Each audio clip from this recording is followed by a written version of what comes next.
That is the sweetest clock from Tom Kurlander, who is here in studio with me. He is right across the table from me, and it was recorded at Mr. Small's Studios, which used to be located right here where we're broadcasting now for the River's Edge Studios, which is inside the Mr. Small's complex. Tom, how are you? I'm Welcome. Fine. Thanks, Brian. Thanks for having me. Yeah, that's kind of cool. That's a cool tie-in. You guys were there, but you were on the north side, though, Yeah, correct? there's a great studio on the north side of Pittsburgh called Mr. Small's Recording Studio. Yeah. And Larry Luther is the main engineer there. And I chose it. I moved back to Pittsburgh, where I'd been here as a kid, from Los Angeles. I'd spent many years in L.A. So when I made my first album in L.A., and I came here, it just came time for the second album to be made. I came here because of a girl that I was courting.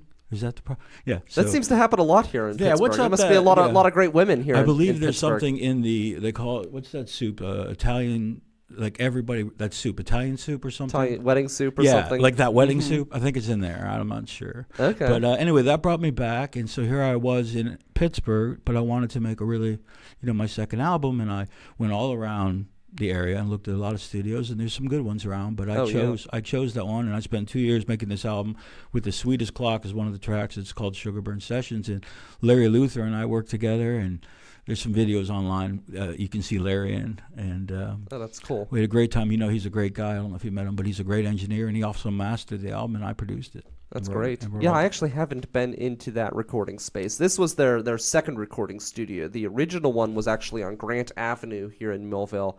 Then they moved into this space, spent all this money to make this beautiful studio, and then they moved. It was great for me though, because it created this great space for us to inhabit here with the River's Edge. That worked out for both of you then. Yeah, I think so. That's good. Very cool. So it's a shout out to Larry Luther. He's a good man and a great engineer, great master. He's great on the board, and they have a really big room there. You'll hear the Hammond. There's a lot of Hammond on there. That's the real deal. I like the big room there. But anyway, so thanks for playing The Sweetest Clock, and now we're getting ready to do this Millvale Festival. Yeah, the Millvale Music Festival, our second year. We're gonna have 200 performers or bands that are going to be performing throughout the festival. Street performers, as well as an arts festival we're adding for the first time this year, which is going to be great. So it's really an all-encompassing festival. I would say, Brian, it sounds a little bit like a chia pet. I mean, because the last time I tuned in, you guys had like 150. Proudly. Yeah. And now are you going for a Guinness Book of something? No, actually, believe it or not, we're not the biggest festival in Pittsburgh either. That's the thing. I know, but let's make it really special this year. Let's bring out our Spinal Tap voices. This year we wanted to get over 150, and that is what we're selling. So we do technically have 200, but we're putting it out there in the media over 150 because Millvale has turned 150 years old this year. So we wanted to have 150 bands, at least 150 artists for 150 years of Millvale. Great. Do you have any expectation how many people will show up? It's May 12th, right? So actually, opening night is going to be May 11th. We are doing that for the first time this year. That's going to be at the Food Truck Park at 5 p.m. And then Saturday the 12th is going to be all over Millvale. And we're expecting 6,000 to 8,000 people to come out. Wow. From all areas around in the area. Yeah, I know last year we had people that came from Johnstown, Ohio, all over the area to come in for the festival. Well, that's which is awesome. Pretty cool. I guess, where am I? Should I say where I'm going to be playing? Yeah, you're going to be at the VFW, which is great space. Have you been there? I have, yeah. The VFW is wonderful. They're so supportive of the festival. And I can just say here, you're going to be at 6:20 p.m. at the VFW. They're great. They have been with us from the beginning. Last year we had a kind of a dueling stage thing going on there. There's a street that we shut down called Bowerline Street, and we put a stage up there. And we had gone like back and forth between the two stages. This year we decided to bring the VFW inside, so it's a dedicated stage without kind of splitting it, which I think is going to be great. And they've already got the music festival on their sign out back and everything else. That's awesome. So you were talking, that's like sound issues, I guess you're saying, that there was a carryover. No, there wasn't a sound issue. The problem was when the main stage, they were supposed to link the two stages up. Yeah. So that way the stage at the VFW would go through the sound system at the stage on Bowerline, and it didn't happen. So everyone at Bowerline, instead of going across the street, when the band ended, they all retreated into the bars, and then they would come back out. So this way, there's going to be more of a dedicated audience for each space, and then there's going to be less downtime between each artist. That's great. Which will help. It sounds really great. I'm looking forward to the event. The idea last year was there was going to be no downtime, because when this band ended, the other band would be set to play, and then it would just... Yeah, got it. Yeah. Keep on going. Yeah. Like a centipede. Exactly. So, but this year, so I'll be at the VFW proudly playing at 620, and...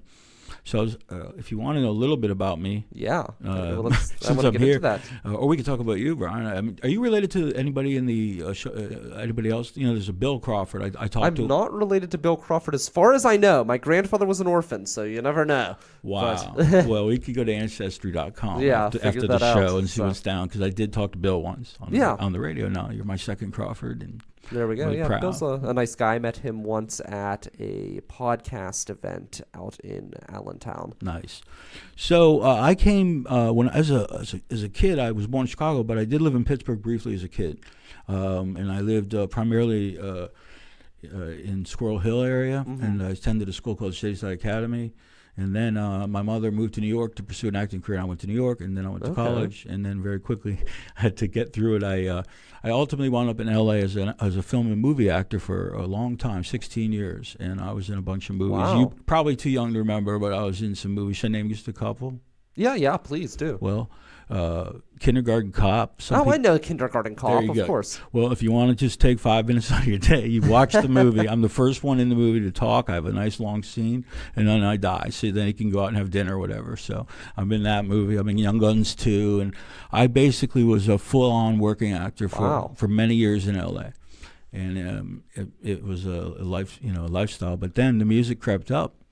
And music. How did that happen? How did you transition from acting to music? Yeah, that's a good question. You know, I had started writing songs in college just out of nowhere. It just came to me as, if you will, some sort of calling. I saw a guitar, I picked it up, and so I've been writing songs. And then my acting teacher he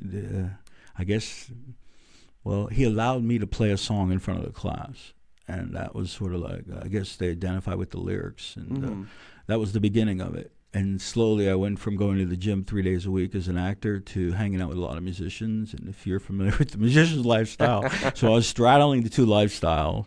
And those are two interesting lifestyles too to try to straddle. Totally. One is we go to the gym every day. You know, we can't partake. We go home. You know, we're on time every time. That's the actor's life. Okay. The musician's life is, they'll call, or just hang. Wait, he'll get here. Get here. You know, it's a different time schedule, but and it's frankly more fun late at night. That's my feeling. That's just, but I'm a prolific songwriter. So I wrote my first album was called Work. I produced it in Santa Monica primarily. Had some really great players on it, some famous, really great players, and then this second album, Sugarburn Sessions, which. So I'm an old school songwriter. I'm quite a product of everybody from Bob Dylan to the Stones to Springsteen to the Doors to, I love classic rock. I mean, I love rock and roll quite a lot. And when I was growing up, I was very attuned to songs. I don't know about you, but I would walk around and the melodies would just strike me, and they would sink deep into my family was in the jukebox business, which is for a guy like you. I mean, can you imagine? I was given these 45 records. Yeah, that's really cool. Oh my God! You know, if I would just kept them. But so that brings us to now, and now I play shows. I do have a rock band, and we toured the East Coast a couple of years ago, and now I'm doing some acoustic shows. I'm going to be May 12th here at the Millvale Festival. May 19th, I'll be at City Books on the North Side at 7 p.m. If anybody wants to come out and have some special guests with me that night. And so I went from the acting, and eventually music rolled. But I must tell you, I also direct films, and I know it's all getting to be a bit like, come on, man. No, this is interesting. What are you working on? Are you working on something currently? I am. Okay. We just shot a film at the Pittsburgh Glass Center profiling a master glass artist named Kelly Odell. She's going to have her exhibition at the Pittsburgh Glass Center. On October 5th it starts. She's extraordinary, and she has a cause that involves something very meaningful, but she does great work, and we filmed in the Glass Center, and then we also were involved with another group, and I have if you will, another side project. If you don't mind me bringing up, I know it sounds like I don't sleep, but I really do. I don't sleep. I understand. Well, there you go. And I like to do what I'm doing, but I do like to direct. I tell people, if you've ever been on a movie set, there's something called craft service. It's a table. Let me tell you, because people. So done TV, but that's about it. So. Well, when I did the TV, when I first got to Pittsburgh, I thought I have an agent here. I did some commercials, so I did it with that scratchy guy. What's his name? That guy from the guy that tells you whether it's going to be winter. He's on TV all the time. The lottery, yeah. What they call him, Gus. Well, this one's. I can't even remember the name of this one. But Gus is the one that's Are we in the visible? lottery. Some people can see. Oh, yeah. This is like a mini Gus. So I went to Philly to do a commercial with Gus. And I'm sitting there in Philly. Right, I've been a professional actor at that point 20 years, whatever. This dude has 7 handlers that are all combing his hair. He's just stuff. Right, I can't get a cup of coffee. He's got like 7 people. Don't touch Gus. That's don't touch fantastic. Gus. Yeah. So I worked with Gus, and I did a bunch of other stuff. But now I direct a lot. And one side project to just get a little serious for a moment is you all right? Okay, it's Sam, my man. Sam, he's my right-hand man. If anybody's wondering who this is, it's my man Sam.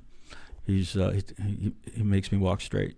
So I am doing a documentary. We're in the pre-stages of it, but we created a nonprofit called 21voices.org. It involves we're making a documentary called 21 Voices Touched by Alzheimer's. Have you ever known anybody that had that? Luckily, I have not. I've been fortunate enough that I haven't had to deal with that, but I can imagine it would be a horrible thing to. What's interesting is that though you haven't, you're smart enough to know that it's good that you haven't, because it really does derail people's lives. So it happened to me, and as I tell people, I was just a long-haired hippie that made movies and music. I got on a plane to go see my mom in West Palm, and the world changed. Dementia and Alzheimer's, and I know there's a lot of people listening that might have experienced this. It's a rigorous and long, they call it the long goodbye. So my mom just passed last Christmas. So it was 6 or 7 years of chaos. And so I'm making a documentary to try to reach the millennials and others. We hope to take it to festivals. I'm going to interview, I do a lot of interviewing, people from every facet, the caretakers, the families, the researchers. I'm going to make it here in Pittsburgh. And so if people are interested in that project, that's at 21voices.org. If they want to find the closest thing I ever had was when I was younger. It was probably in college, and my grandmother was passing, and she never had Alzheimer's, but in that last bit of life, when they had her in the hospital, she had lost her mind, and she just kept asking for water. And that's all that she kept asking for water, and you couldn't give her any water, so all she could get was ice. And you're looking at the person, and it was like she wasn't really there. You experienced it, and I wrote a song that's going to be on my next album that I'm hopefully going to record somewhere. I'm picking out the studio now. But for those that have seen, I wrote a song called Firefly, and the first line is, did I catch that look in your eye? Because it's that look that freaks people. It's really scary to look your mom in the eye. And she's not, and it's not your mom, and she has nowhere. So you did experience some of it, yes. But luckily, it was just a couple at days. The very end, at that point, she was. It's really, it can become quite traumatic for people. But anyway, so that's an artistic way for me to do something about it. I also wrote a song called "Be There" that'll be on the album, and so. Now, will some of that music come out on May 12th? I'm going to play "Be There" on May 12th. I'm going to play. I thought tonight I brought my guitar. I play one acoustic song, since we're going to be doing acoustics on May 12th. Play a song off actually my first album called "Let It Go" if you want. Yeah, that'll be cool. Yeah, we'll get to that. Yeah, at the end of this conversation. Okay. But yeah, it's going to be great. I'm excited. It's going to be a fantastic event. So talk about the music scene here, because you've performed in California. Yeah. And everyone always talks about running out west for all the arts, but honestly, I feel like there's so much talent here in Pittsburgh. I want to hear your thoughts as someone who's been out there. You've moved to the East Coast. What's your perspective? Well, firstly, because I commend you for doing this, and I know that it's part of your mission statement to help cultivate, and that's part of the Millvale thing. Yes. So that all said, yes, I'm highly attuned to the Pittsburgh scene, because when I moved here, it became my scene. Yeah. But I have toured and such, but I did play all up and down Sunset and the Roxy and all the places in LA that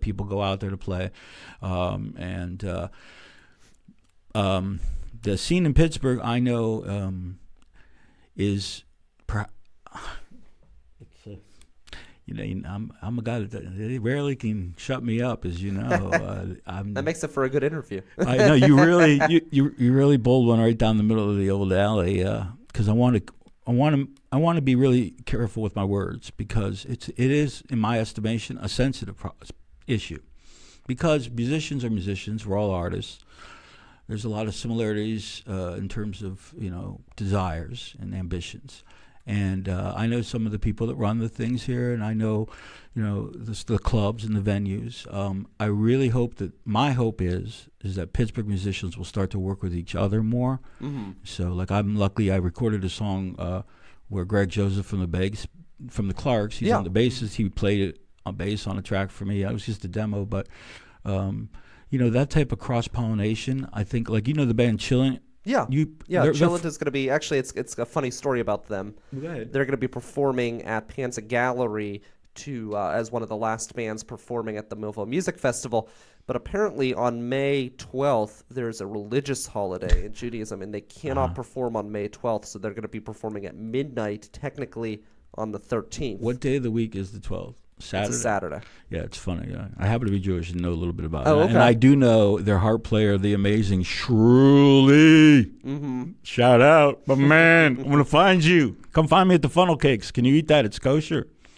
When you see Shruly, these guys Chilling at rocks, dude, we like them. Yeah, they're great. Me and Sam likes them. Yeah, they're great, and they're worth waiting up to midnight. So definitely. So there's some great players here, like you said. I would like to see some. I know that the venue situation here is evolving. Mm-hmm. That's how I perceive it, particularly in Lawrenceville. You got Thunderbird, which is changing. Will be coming back, yeah. Yeah, and I think that so I see the future looking bright. I do know, because I had a bass player in my band that, God bless him, a lot of people will know. His name was Tommy Oshanek. They called him Tommy Osh. Uh-huh. Tommy Osh is a Pittsburgh, basically, legend in Oakland, and Tommy Osh is taught me what a Yinzer was. Yeah. And I never thought I could love a Yinzer, but he was the best rock bass player I ever knew. And he was my bass player. Unfortunately, we lost him in a vehicle accident. Oh, I'm sorry. In Pittsburgh on 2014. But before that, Tommy's love, like mine, for rock and roll, for music. For those of us that it really goes so deep in us, this affinity for the actual music. Tommy and I were like that. We had, we wanted to be, and and I still play it. But Tommy worked at the Decade, and if you know the history of Pittsburgh, there was a venue in Oakland called the Decade that during the late 70s this is the key, it became a passing ground for national acts touring. And I know that Mr. Smalls got a lot of great acts here at the Mr. Smalls. Oh, yeah. That I know. But this was like the Police played there, Springsteen played there, U2 played there. In other words, it became known. There's pictures of it, and Tommy always used to beg me to make a documentary about the Decade. A guy named Dom owns it. Everybody knows these people. But because that's the jumping off point. When that went away, there was a void, as you know, and the national scene is this is a great venue, Mr. Smalls. I know that there's some Heritage Club Cafe, I'm aware, but I really hope that that the bands will reach out to each other, because I think collectively, if we support each other, other art, and I'd love to. I know this is like an overture on the air, and but like I'd love to sing a Clarks song, and it'd be great if a Clarks would sing one of my songs. Yeah, definitely. To me, that'd be cool. And you do see some of that in pockets of the music scene. I know. Chet Vincent, there's going to be an interview that I have with him that'll be coming out soon, but you'll hear a lot of his music being played all around the city by people who are not Chet Vincent. But may I ask you, do you know Chet Vincent? Yeah. How old is he? Oh gosh, he's probably around my age, so in his 30s. So they just like his music and they're covering it? Yeah. Well, that's great. And he's a Pittsburgher? Yeah, Pittsburgh guy. How do you, may I ask you, Brian, how do you perceive the local music scene as it relates to the national? Do you see it as ever becoming sort of fluid with the national scene, if you know what I mean? More of the venues? Or is that happening already and I'm just not aware?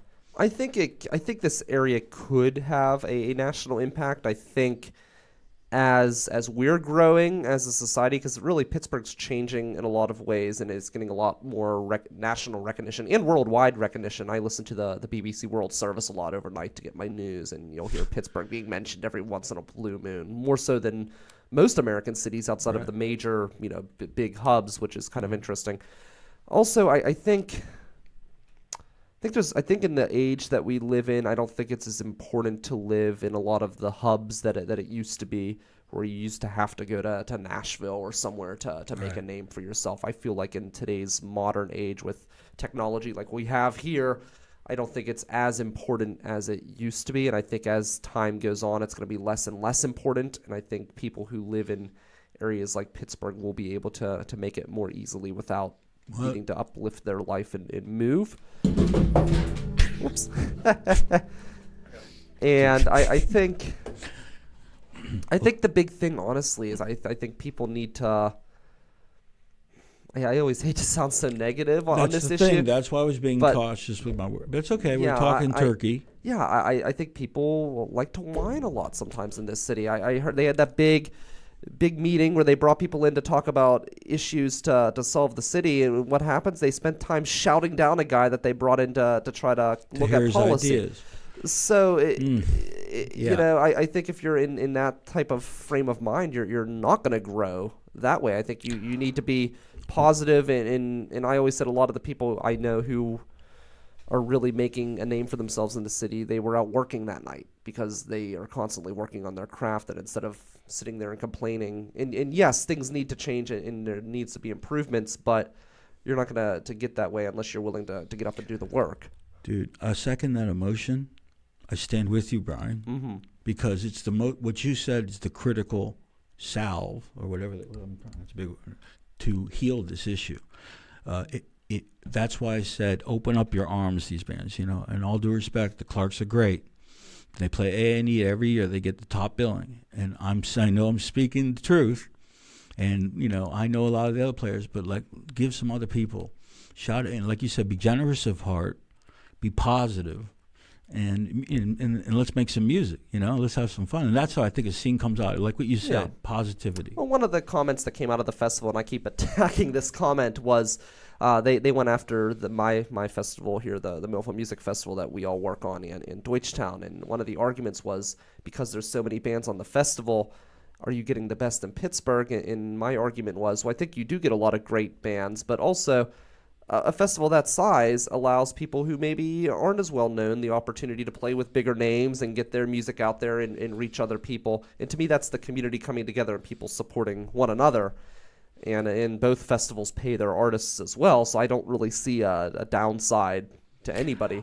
What kind of situation? I know you're sort of preaching in the choir, but I'm so happy that you say this, because you're in the swim of it. You are right in the middle of it, and I know you're building out your blog show and your audience, and this is what I mean. This could be part of the Tommy Osh would have loved to come and talk to you, and tell stories about it. He used to be a bar back there, and the point is that we all love music, so I'm going to give a shout out to Angelo, the drummer.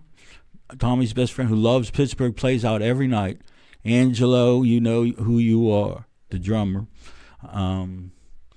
But like I said, I'm with Brian Crawford. You guys, let's make it a positive place to vibe with each other. And then, and like you said, that if that's your reason to give all these people to play, I know it's a long list. It sort of feels like your safety college, if you know what I mean. Because it's sort of like everybody got in. It's like, well, actually, they didn't. No, that's the thing. That's just it. You did. 468 people applied. 200 made it.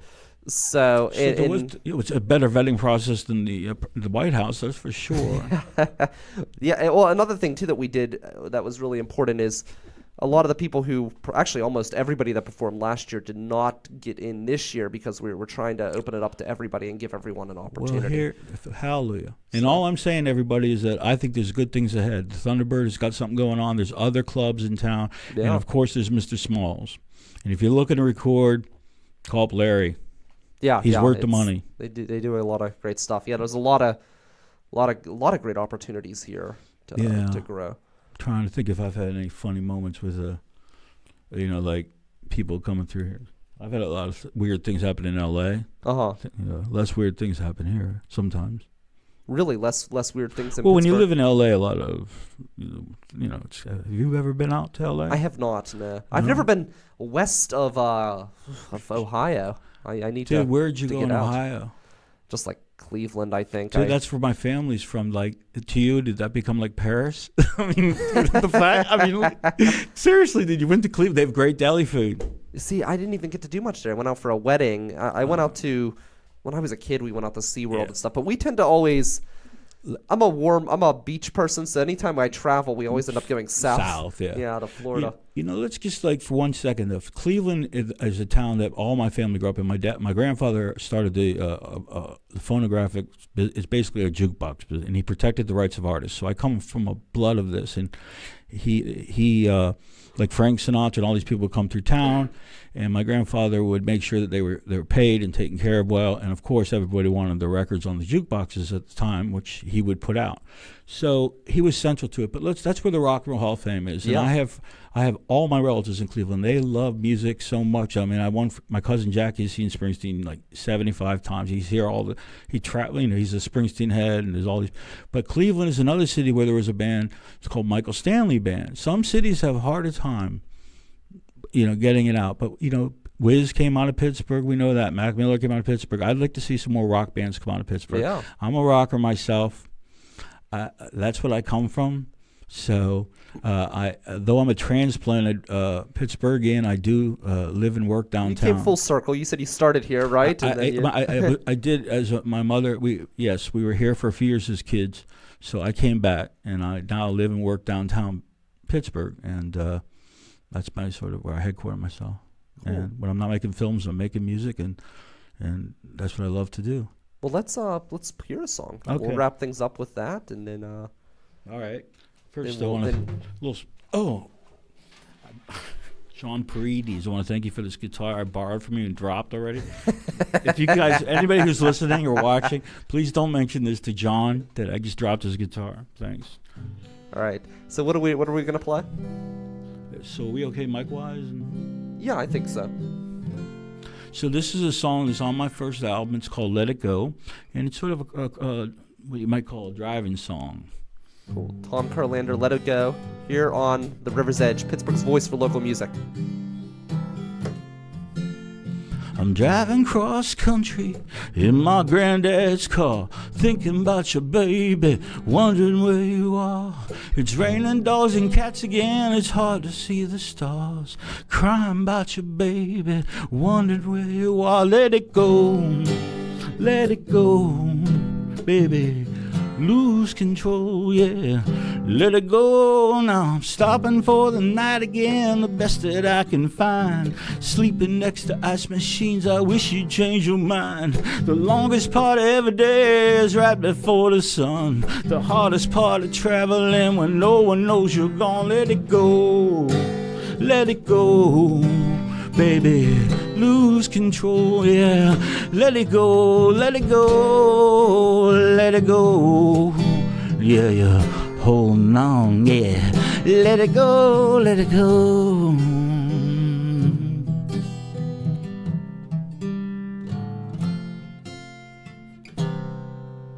I'm drinking my first coffee, yeah, the sun's right in my eyes. Passing through Nebraska, baby, wondering where you are. Listening to the old songs, just saying I love you. What once was my reality, it just became my muse. Let it go, baby. Lose control, yeah. Let it go.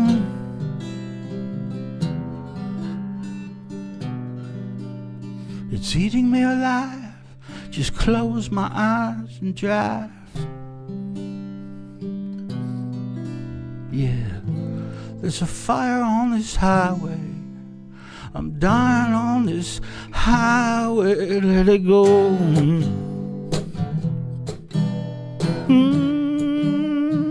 Yeah. Now I'm heading into L.A.